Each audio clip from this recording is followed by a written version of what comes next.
जय गिरिराज, जय आदिनाथ, जय गुरुदेव। कर्म ग्रंथ शायद आपने नाम सुना होगा। जब 2 प्रतिक्रमण के बाद 5 प्रतिक्रमण के बाद 4 प्रकरण का अभ्यास करना होता है, जिसमें जीविचार, नवतत्व, दंडक, लघु संग्रहणी। उसके बाद 3 भाष्य का अभ्यास होता है, जिसमें पहला होता है चैत्यवंदन भाष्य, दूसरा गुरुवंदन भाष्य, तीसरा पचखान भाष्य। और उसके पश्चात 6 कर्म ग्रंथ की पढ़ाई आती है, जिसमें पहले ही कर्म ग्रंथ के अंदर और महापुरुष ने हमारे देवेंद्र सुरेश्वर जी महाराज साहब ने लिखा है, किरे जियेने हेउइन जैनम तो भन्ने कम्मम। कर्म बंध के जो कारण बताए हुए, किस तरह से जीव कर्म को बांधता है, तो उसके मुख्य 5 कारण है। कर्म बंध के कारण 5 है: मिथ्यात्व, अविरति, कषाय, योग और प्रमाद। इन 5 कारणों को कभी विश्लेषण से हम समझेंगे, लेकिन आज मुझे जिस टॉपिक के ऊपर बात करनी है, मिथ्यात्व यानी कि विपरीत मान्यता, अविरति यानी सामयिक प्रतिक्रमण, कोई भी पचखान नहीं लेना। कोई भी नवकारसी, चौयार, एकाष्टा, बैष्टा जो पचखान लेते हैं अब विरति में है, अगर पचखान प्रतिज्ञा नहीं लेते अब अविरति में है। मिथ्यात्व, अविरति, कषाय, क्रोध, मान, माया, लोभ, ये जो सब कषाय है। और योग यानी मन, वचन, काया के जो योग है वो अशुभ में चले जाना, तो ये भी एक कर्म बंध का कारण है। शुभ में अगर वो मन, वचन, काया है तो वो शुभ कर्म बंध है, अगर अशुभ में है तो अशुभ कर्म बंध है। मिथ्यात्व, अविरति, कषाय, योग, ये 4 कारण तो आप समझ गए। 5वां कारण है प्रमाद। प्रमाद करना, आलसीपना, या शास्त्रीय अगर डेफिनेशन है, शास्त्रीय डेफिनेशन है प्रमादो ही मृत्यु। आत्मा का विस्मरण होना, आत्मा को भूल जाना, आत्मा से, परमात्मा से बाहर निकलना और पुद्गल के अंदर अपने आप को देखना या पुद्गल के तरफ आकर्षित होना, ये सब क्या है? प्रमाद है। और ऐसे विभाव दशा में चले जाना, ये भी प्रमाद है। संकल्प विकल्पों की दुनिया में चले जाना, ये भी एक प्रमाद है। आलसीपना तो प्रमाद है ही सही। जब जो क्रिया अप्रमत्त भाव से कही है और उस क्रिया को प्रमाद से करना, खमा समन खड़े खड़े देना है तो नहीं, बैठे बैठे देंगे। जो वंदना के 25 आवश्यक है तो वो बराबर नहीं करना। जो मुपत्ति के 50 बोल है तो वो बराबर नहीं करना। जो गुरु भगवंतों की वंदना के लिए जो विधि पूर्वक जो वंदन बताया गया है, 32 दोष रहित गुरु वंदना करना, 33 आसाधना रहित गुरु वंदना करना, तो ऐसा न करना। मंदिर की 84 प्रकार के आसाधना और बड़ी बड़ी 10 आसाधना जो बताई है उसका वर्जन न करना, ये सब प्रमाद है। ये सभी का ध्यान रखना आवश्यक है। हम सामयिक करते देखो, बोल देते 10 मनना, 10 वचनना, 12 कहना, 32 दोष मान जे कोई पाप दुष्ट मान वचन काय करे चानुक्रम। कभी हमने जानने की कोशिश नहीं की 10 मनना, 10 वचनना, 12 कहना, 32 दोष कभी आपने पढ़े? कभी आज तक? सामयिक तो रोज करते हो, सामयिक तो बहुत सारे कर चुके आप। कभी आपने पढ़ा कि 10 मन के दोष कौन से है? 10 वचन ना, वचन के 10 दोष कौन से है?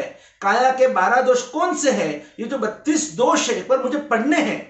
ये जो 84 आसाधना एक बार मुझे पढ़नी है। गुरु भगवंतों की वंदना के 33 आसाधना वो मुझे पढ़ने हैं। कौशल के 19 दोष वो मुझे पढ़ने हैं। तो आप पढ़ेंगे तो आप उसमें से आप बाहर निकल पाएंगे। आप एक भी आसाधना, आप एक भी दोष का सेवन करेंगे ही नहीं, आपको पता है तो। और इसलिए प्रमाद को अपने जीवन में से हटाना जरूरी है। प्रमादो ही मृत्यु। जहां प्रमाद वहां पर मौत, जहां प्रमाद वहां पर मृत्यु, जहां प्रमाद वहां पर यमराज।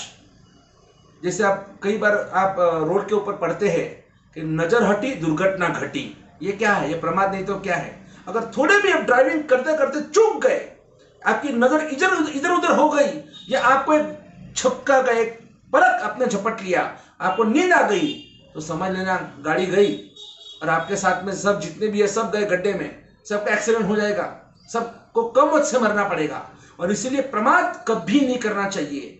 और गच्छाधिपति श्री हमेशा ये कहते थे, देखो अभी मैं भी बोल रहा हूं तो कभी कभी मुपत्ति का उपयोग छूट जाता है, लेकिन गच्छाधिपति श्री का आग्रह हमेशा हमेशा रहा है। हमने जब गच्छाधिपति के साथ जब हम बॉम्बे से पालीताना गए, जो हमारे समुदाय के वरिष्ठ सुश्रावक के जिन्होंने ऐतिहासिक छरीपालिक संघ निकाला था, और जिस संघ के लिए कम से कम 400 से अधिक सागर समुदाय के साधु साध्वी जी, भगवान आचार्य, बड़े बड़े दिग्गज आचार्य भगवान गच्छाधिपति की निश्रा में, वो हमारे शैलेश भाई, अमरचंद, रतनचंद, राजा झवेरी परिवार ने ये पूरा छरीपालिक संघ अयोध्यापुरम से पालिताना का जो 7 दिन का संघ आज भी मेरे स्मृति पट पे है, उस समय एक ऐतिहासिक संघ निकाला था। आज से लगभग 2014 में, यानी कि स्टार्टिंग में 2014, यानी कि 7 साल होने आए, और तभी से हमारा पालिताना रक्षा अभियान प्रारंभ हुआ है। तो मैं तो शैलेश भाई को बहुत दिल से याद करता हूं, वो हमारे समुदाय के और जिन शासन के रत्न हैं। तो ऐसे उस संघ के अंदर मुझे घटना याद आ रही है कि जो भी गुरु, सब अलग अलग, इतने सारे गुरु भगवान होने के कारण सब अलग अलग प्रवचन में रोज के रोज विभिन्न गुरु भगवंतों को चांस दिया गया था। आज आप 2 जन बोलना, कभी 3 जन बोलना, अलग अलग गुरु भगवंतों के प्रवचन चलते थे। और गच्छाधिपति श्री ने एक दिन अचानक क्या मन में आया, और एक दिन उन्होंने खुद ने प्रवचन दिया। उन्होंने कहा कि देखो, मेरे सब साधु जीवन गुरु भगवान प्रवचन दे रहे, साधु जीवन सुन रहे, लेकिन मैं सभी को जाहिर में सूचना करना चाहता हूं कि आप सभी को प्रवचन समय और प्रवचन के पहले बाद में कभी भी जब भी आप बोलते हो, उस समय आपको मुख वस्त्रिका यानी मुपत्ति का उपयोग कर बोलना चाहिए। कम से कम आप बाकी आप बोलो ना बोलो, ठीक है, आपका आप जानो प्रमाद, लेकिन कम से कम भगवान की जिनवानी जब आप सुनाते हैं तब तो आपको ये मुपत्ति मुख के सामने रखकर आपको बोलना चाहिए। और बहुत जबरदस्त आग्रह से उन्होंने ये बात सबके बीच में बताई थी कि देखो, ये मुंहपत्ती, मुंहोपत्ती मुख के सामने रखना है, ताकि हो कोई जीव जीवात मुंह के अंदर चली ना जाए, हमारा थूक ना उड़े। भी गुरु भगवंत के पास जब आते हैं तब एक रुमाल अपने मुख के सामने रखकर आदि गुरु भगवंत से बातचीत जो भी करना है, ताकि उनका भी थूक गुरु भगवान तक ना पहुंचे। जैसे भगवान के मंदिर में आप रुमाल बांधते हो, वैसे गुरु भगवंत के पास भी आते समय, ये कोरोना की वजह से बात नहीं कर रहे, कोरोना रहे, लेकिन जब कोरोना नहीं भी हो ना, तभी एक विवेक श्रावकों ने रखना चाहिए कि मुख के सामने, भले आप समझो कि दुकान से आए, बाहर से आए, लेकिन उपाश्रय में आने के रुमाल तो कम से कम रखना चाहिए आपको, क्योंकि ये अधिपति का कहना वस्त्रिका है, यानी कि ये मुख के सामने ये मुपत्ति रखनी चाहिए। और कैसे भी नहीं बोला था कमर में, इसलिए गच्छाधिपति कई बार हमको मजाक में, ए भाई बोलना है तो मुपत्ति का उपयोग करो, हाथ में रखो, ये मुपत्ति है, केड़ पत्ती नहीं है, केड़ कमर पत्ती नहीं है, कमर में रख दिया अपने मुपत्ति, तो उपयोग रखो। भगवान के आज्ञा का पालन करना चाहिए, जितना हो सके उतना तो करो। जैसे स्थानकवासी ने मुपत्ति बांध दी, वो भी गलत कहते थे अच्छा कि नहीं, ये पूरा मुपत्ति बांध देना हमेशा 24 घंटे, मुपत्ति को ये भी गलत है, वो भी गलत करे। तो फिर सही क्या है? तो क्या सही ये है कि उपयोग ए धर्म, क्रियाएं कर्म, उपयोग ए धर्म। तो जो जहां उपयोग है वहीं पर धर्म है। और जब भी बोलना हो तब मुपत्ति का उपयोग करना, नहीं बोलना मुपत्ति को जहां भी उचित स्थान पर आप रख सकते हो, लेकिन जब बोलना है तब तुरंत मुपत्ति मुख के सामने आनी जरूरी है।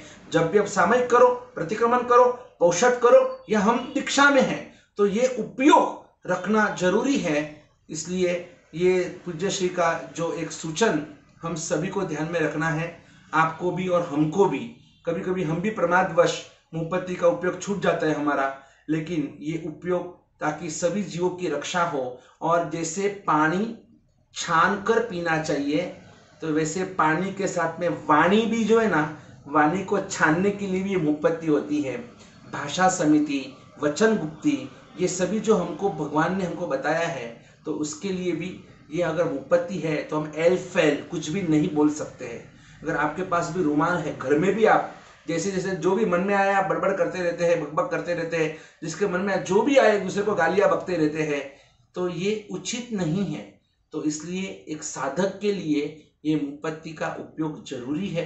तो आप जरूर इसके ऊपर लक्ष्य देना, ध्यान देना, और उपयोग पूर्वक सूत्र बोलते समय, क्रिया करते समय, जब भी आप प्रवचन देते हैं, प्रवचन सुनते हैं, तो भी आपको प्रवचन भी इसी मुद्रा में मुपत्ति मुख के सामने रखकर प्रवचन सुनना चाहिए, और हमें भी मुपत्ति रखकर ही प्रवचन देना चाहिए। इसलिए दोनों के लिए ये सब कुछ बातें समझने जैसी है। हमें प्रमाद नहीं करना है। प्रमाद अगर मृत्यु है तो हमें ऐसे मरना नहीं है। हमें तो अप्रमत्त जो नित्य रहे, नवी हर के नवी सोचे रे, और साधु सुधाते आत्मा शु मुंडे शु लोचे रे। बस ये अप्रमत्त दशा हम सबकी आए। और आज हम चढ़ते चढ़ते पहले गुणस्थानक से छठे गुणस्थानक तक आए हैं। छठे गुणस्थानक का नाम है प्रमत्त गुणस्थानक, और अभी हमको प्रमत्त में से अप्रमत्त गुणस्थानक में जाना है जो 7वां गुणस्थानक है, और उस 7वें से 8वें 9वें करके 14वें गुणस्थानक में जाना है। तब हम सभी का मोक्ष होगा। तो स्टेप बाय स्टेप हम आगे बढ़ते जाएंगे और हम साधना करते जाएंगे। इसी मनोभावना के साथ उपयोग है धर्म, जितना उपयोग आप रख सकते हैं आप रखिएगा, उसमें आपका हमारा सबका भला है। बोलो पूज्यपाद वर्तमान गच्छादित्य आचरण दौलत सागर सुरेश्वर जी महाराज की जय हो। जय गिरिराज, जय आदिनाथ, जय गुरुदेव। जुड़िए परम भक्त परिवार से और विराट क्रांति वाणी चैनल को सब्सक्राइब कीजिए, लाइक कीजिए और शेयर कीजिए, और सुनिए गुरुदेव की क्रांति वाणी हर रोज रात 9:40 पर पारस चैनल पर।